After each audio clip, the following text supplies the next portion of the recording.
ငလျင်ပါဝင်တဘာဝဘေးအန္တရာယ်တွေဟာကျမတို့လူသားတွေရဲ့ဘဝကျမတို့ပိုင်ဆိုင်တဲ့ပစ္စည်းတွေကျမတို့တန်ဖိုးထားတဲ့အရာတွေကျမတို့ချေရတဲ့သူတွေနောက်တစ်ခုကျမတို့ရဲ့စိတ်ပိုင်းဆိုင်ရာကျမတို့ရဲ့မျောလင့်ချက်ကိုဘယ်လောက်ထိတစားစီချိုးဖြတ်ပြီးဖျက်ဆီးနိုင်တယ်လဲဆိုတာကျမတို့လက်တလုံးမှာကျမတို့ကိုယ်တိုင်ကြုံတွေ့ခံစားခဲ့ပြီးဖြစ်ပါတယ်ဒီတဘာဝဘေးအန္တရာယ်ကိုကျမတို့ကြုံတွေ့ခံစားတဲ့အချိန်မှာအသက်အရွယ်မရွေးအကုန်လုံးညီတူညီမျှကျမတို့ခံစားရဖြစ်တယ်ဆိုတော့လူကြီးတွေမှာကျမတို့ထိတ်လန့်နေကြောက်ရွံ့နေပေါ့နော်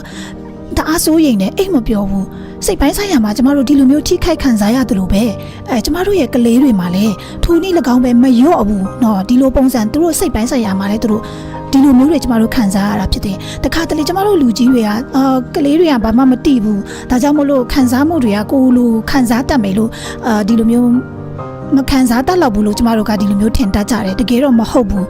ဆိုတော့ကလေးတွေမှာလည်းကျမတို့ကြောက်ရွံ့တယ်လို့မျိုးမလျော့တဲ့စိုးရိမ်မှုကြောက်ရွံ့မှုတွေတခါတလေပို့တောင်ပို့တယ်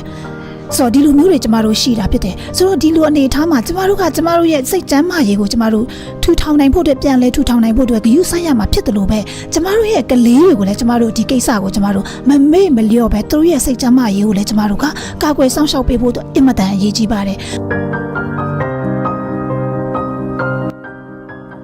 ဖြစ်လို့လဲဆိုလို့ရှိရင်ကလေးတွေကလူကြီးတွေလိုမျိုးဝေဖန်စဉ်းစားနိုင်ချင့်ချိန်နိုင်စွမ်းသူတို့မှမရှိပါဘူးကြောက်စရာကောင်းတဲ့အဖြစ်ပြက်တစ်ခုဖြစ်ပြီးသွားပြီဆိုလို့ရှိရင်ဒါကိုသူတို့ကဆွဲမှတ်သွားတတ်တယ်သူတို့မှခုတ်ပိန်းလို့ခေါ်တဲ့ဒီအရာကိုကျမတို့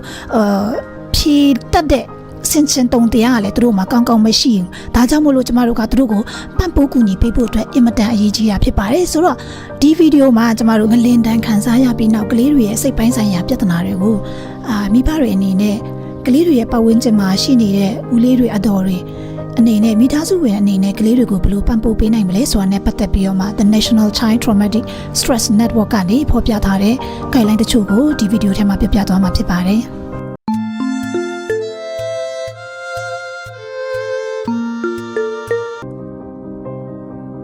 ်ငလင်လုတ်ပြီးရဲ့နောက်ပိုင်းမှာများတော့အပြင်ကလေးတွေကပေါ့နော်ကျမတို့လူကြီးတွေလိုပါပဲသူတို့မှလည်းစိုးရိမ်တဲ့စိတ်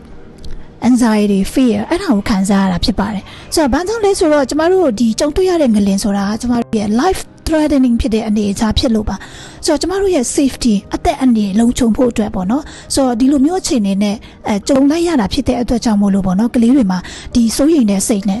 ဒီကြောက်ရွံ့တဲ့စိတ်တွေကအတိုင်းအတာတစ်ခုထိသူတို့ကြီးကြီးမားမားခံစားရတာဖြစ်ပါတယ်ဆိုတော့စိုးရိမ်နေဆိုတဲ့နေရာမှာသူတို့ရဲ့လုံခြုံမှုအတွက်လည်းဟုတ်တယ်လို့သူတို့ချေရတဲ့သူတွေရဲ့လုံခြုံမှုတွေလည်းပါပါတယ်တပားတူတွေအတွက်လုံခြုံမှုတွေလည်းပါပါတယ်ဆိုတော့ဒါတွေကိုသူတို့ကစိုးရိမ်စိတ်ပေါ့နော်ဒါတွေခံစားရတယ်တို့ထက်မကပဲနဲ့နောက်ထပ်ချက်ပြီးတော့မှဖြစ်လာမယ် after shocks တွေဖြစ်အောင်မလားပေါ့နော်ထက်လာမလားဆိုတဲ့စိုးရိမ်စိတ်တွေကတောက်လျှောက်သူတို့ရဲ့စိတ်ထဲမှာရှိနေတာဖြစ်ပါတယ်ထိုနည်း၎င်းပဲရဲ့အကြောင်းထပ်ပြိုအောင်မလားသူသွားနေကြနေရာမှာရှိတဲ့အဆောက်အအုံတွေထပ်ပြိုကြအောင်မလားဆိုတဲ့အရာတွေကိုတောက်လျှောက်တွေးပြီးတော့မှကလေးတွေကစိုးရိမ်စိတ်တွေဖြစ်နေတာဖြစ်ပါတယ်ဒီလိုမျိုးစိုးရိမ်စိတ်တွေကျမတို့ပေါ့နော်စိတ်ထဲမှာဒီကလေးတွေရဲ့စိတ်ထဲမှာဒီလိုမျိုးလွှမ်းမိုးနေတဲ့အချိန်မှာသူ့ရဲ့အပြုအမူတွေကကျမတို့ပြောင်းလဲလာတယ်ပေါ့နော်ဆိုတော့ပြောင်းလဲလာတယ်ဘယ်လိုပြောင်းလဲလာတယ်လဲဆိုတဲ့ဟာကိုတစ်ချက်ကြည့်အောင်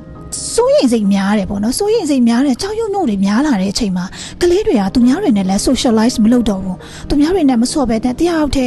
ဲနေတာမျိုးတွေလည်းဖြစ်နိုင်တယ်ဆိုတော့ဒေါသတွေထွက်တာလည်းပို့ပြီးတော့မှဒေါသကြီးတယ်ပေါ့နော်ဒေါသကြီးတာမျိုးလည်းသူတို့ဖြစ်နိုင်တယ်နောက်တစ်ခုက attention မရအောင်ဆိုတော့တစ်ခုဆော့နေပေမဲ့ဆော့ကစားနေပေမဲ့ခဏပဲဆော့တယ်နောက်တစ်ခုတော့လှုပ်လိုက်နောက်တစ်ခုတော့လှုပ်လိုက်နဲ့ဒီလိုမျိုးပေါ့နော်သူတို့မှာစိတ်ကိုတည်ငြိမ်နေတဲ့အရာတစ်ခုပေါ်မှာပဲအာယုံမဆိုင်နိုင်တော့ဘူးဒါကစိုးရိမ်တဲ့လက္ခဏာဖြစ်တယ်စိုးရိမ်စိတ်များတဲ့လက္ခဏာတွေဖြစ်တယ်ပေါ့လေနော်နောက်တစ်ခုကသူတို့ရဲ့ study စာလုပ်တဲ့နေရာမှာတော့၎င်းပေါ့နော် attention သူတို့မရတော့ဘူး school နဲ့ပတ်သက်တဲ့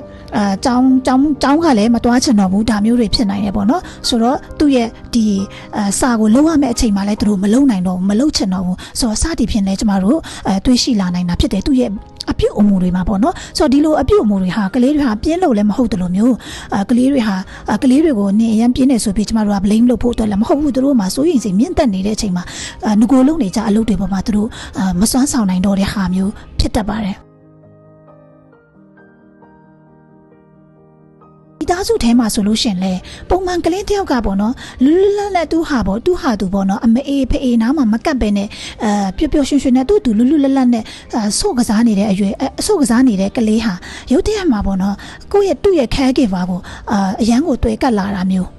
clean ကြီးဖြစ်တာပေါ့နော်ဆိုတော့အပြောက်မခံဘူးပေါ့နော်ကိုယ့်ရဲ့ protector ဖြစ်တဲ့ဒီ caregiver ကိုလုံးဝအပြောက်မခံဘူးဆိုတဲ့အပြုအမူတွေလည်းကျမတို့တွေ့ရှိမှာဖြစ်ပါတယ်ဆိုတော့ဒါကလေးကတမင်တကာကျမတို့ကိုကြည်ကြနေတာမဟုတ်ဘူးเนาะသူ့ရဲ့စိတ်ပိုင်းဆိုင်ရာထိခိုက်သွားတဲ့အတွက်ကြောင့်မလို့ဒီလိုမျိုးသူပြုတ်မှုနေတာဖြစ်ပါတယ်နောက်တစ်ခုကကလေးတွေစိတ်ပိုင်းဆိုင်ရာထိခိုက်သွားတယ်ဆိုလို့ရှိရင်ဒီပေါ့နော်ဒီအပြုတ်အမူတွေကဖြစ်တတ်တာဖြစ်တယ်ဆိုတော့ဒီဟာ regressive behavior ဆိုတဲ့ဥစ္စာကဘာလဲဆိုတော့ကလေးမှာပေါ့နော်သူ့ရဲ့အသက်အရွယ်အရာသူ့ရဲ့အသက်အရွယ်ဖွံ့ဖြိုးမှုအရာသူလုပ်ရမယ့်သူ့အသက်အရွယ်မှာသူလုပ်ရမယ့်အကျင့်စရိုက်တွေရှိပါတယ်ဆိုတော့regressive behavior ဆိုတာကဒီအခုရှိနေတဲ့အသက်အရွယ်ထက်ကိုပိုပြီးငယ်တဲ့အချိန်မှာလှုပ်ထရှိတဲ့အပြုတ်မှုကိုလှုပ်တာမျိုးကိုဆိုလိုတာဖြစ်ပါတယ်ဥပမာအားဖြင့်ဆိုလို့ရှိရင်ဒီမှာလက်မဆုပ်တယ်ဆိုတာဟာကလေးကနိုးစို့အရွယ်ပေါ့နော်2နှစ်ပေါ့နော်လူရိုးကျွံရိုး2နှစ်3နှစ်ပေါ့အဲ့ဒီအရွယ်မှာကလေးကနိုးစားတဲ့အချိန်မှာမအေးနိုးမရတဲ့အချိန်မှာလက်မကိုဆုပ်တယ်အကျင့်တွေရှိတယ်ဒါပေမဲ့အဲ့ဒီကာလကြော်သွားတဲ့အချိန်မှာကလေးတွေကလက်မမဆုပ်တော့ဘူးပျောက်သွားပြီအဲ့ဒီအစဉ်ကထုံဒီ၎င်းပဲတော်တလာပေါ့နော်နှစ်3နှစ်အရွယ်တွေမှာကလေးတွေကတစုံတစ်ခုသူတို့လိုချင်တဲ့အရာမရတဲ့အချိန်မှာဒေါသပေါက်ကွဲတယ်ပေါ့နော်အခန်းတကားတွေစောင့်တယ်ပေါ့နော်ဒါမျိုးတွေရှိတာတော်တလာအရွယ်ပေါ့နော်3နှစ်4နှစ်ပေါ့နော်ဒီအရွယ်တွေမှာသူတို့ကအဲ့ချိန်မှာကြာလို့ကိုယ့်ရဲ့ egocentric ပေါ့နော်ကိုပဲတည်ရသူတို့ရဲ့အုံနောက်ကတမန်တပားလို့အတွက်စဉ်းစားတတ်တယ်ဆိုတဲ့အထီအုံနောက်ကမဖွင့်ဖြိုးတဲ့အတွက်ကြောင့်မို့မိမိလိုချင်တာပဲမိမိတည်ရအရွယ်ဖြစ်တယ်ဆိုတော့အဲ့ချိန်မှာမရတဲ့အချိန်မှာသူတို့ကတအားပေါက်ကွဲပြီးတော့မှဒါပဲပေါ့နော်ဒါကိုပဲသူတို့တောင်းဆိုတတ်တဲ့အရွယ်တွေရှိတယ်ဆိုတော့ကြော်သွားပြီ9နှစ်10နှစ်ရောက်တော့လို့ရှိရင်ဒီအပြုတ်မလုပ်တော့မရဘူးကိုပေးမိဘတွေကမလုံးနဲ့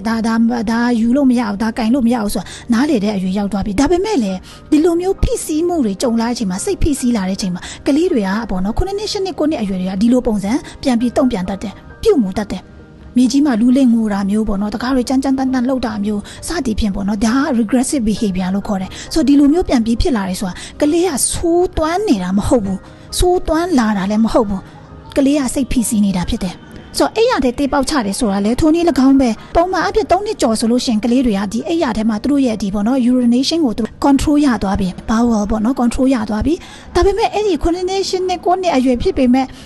ဒီလိုမျိုးကြုံတွေ့ပြီးနောက်ပိုင်းမှာဒီလိုမျိုးအိယာတဲ့တေးပေါက်တယ်ဆိုတဲ့ဟာကလည်းအကျင့်ဆိုးကြီးတွေပြန်ပြီးပေါ်ထွက်လာတာမဟုတ်ဘူးဖိစီးတဲ့လက္ခဏာဖြစ်တယ်ဆိုတော့ဒါလေးကိုကျမတို့မိဘတွေအနေနဲ့သဘောပေါက်ဖို့အတွက်အရေးကြီးပါတယ်နောက်တစ်ခုကလေးတွေကဘာလဲဆိုတော့ဒီအဖြစ်အပျက်တွေကိုပဲသူတို့ focus လုပ်နေတယ်သူတို့ရဲ့အုံနောက်ကပေါ့နော